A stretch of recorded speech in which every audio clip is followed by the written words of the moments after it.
Kabalang Church of God, Pongkong Circle, kumsi benta banbu yo maujam hakabaple kislam ban ajing hikai hakapule puthi khamtam hakikirdan ba khamsalor nagbenta kisamla karat sau semper bat ki weipat kisnong ba marjan hakakat sau tade ujeliu kalaple ka college ya kabal ainam ha unong center ya ka 6 schedule Reverend JJM Nichols Roy hakasnong Pongkong East Castles District ya kani ka college la ple da chief executive member jong ka Castles Autonomous District Council ba pencengan NCM bolong ru MLA bat MDC kini kathan bat agani kasngi lai don rangkat ru ki pastor jong kini balang kinong ilam balang kirang ba asnong kiri orang ba kilong kemi long kapa bat ki khna skol kini kathan kani ka college ka ban sedang sakri shwa ha ka art stream hapo kasnong lang sempot ka balano senyang da ka jaka bantai ya ka yeng jong kini college kani ka de ka kam sakri ya ka imlang salang jong ka balang banang kan teu ki samla ka pule puthi ha kini kathan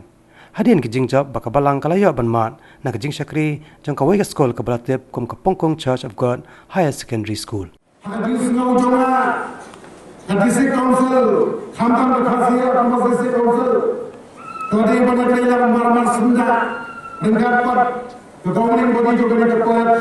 la kalau hadano ko benda la kalau ha infrastructure jo ka pat la kalau ha dide library berkumai khamtam per kentiu ye ka berkat jo le reverend JJM Nichols Roy lembaga ka pat Angais kamp ka pat lembaga governing body kala bantho asya ka khasiya committee council bagaimana kamp ka tila marmar sunda peringkat kali college kepada dijan bagi district council nomor 24 jo di district council ngamar tetian ka district council kana ay ka ka perpa bagi ka college namar ba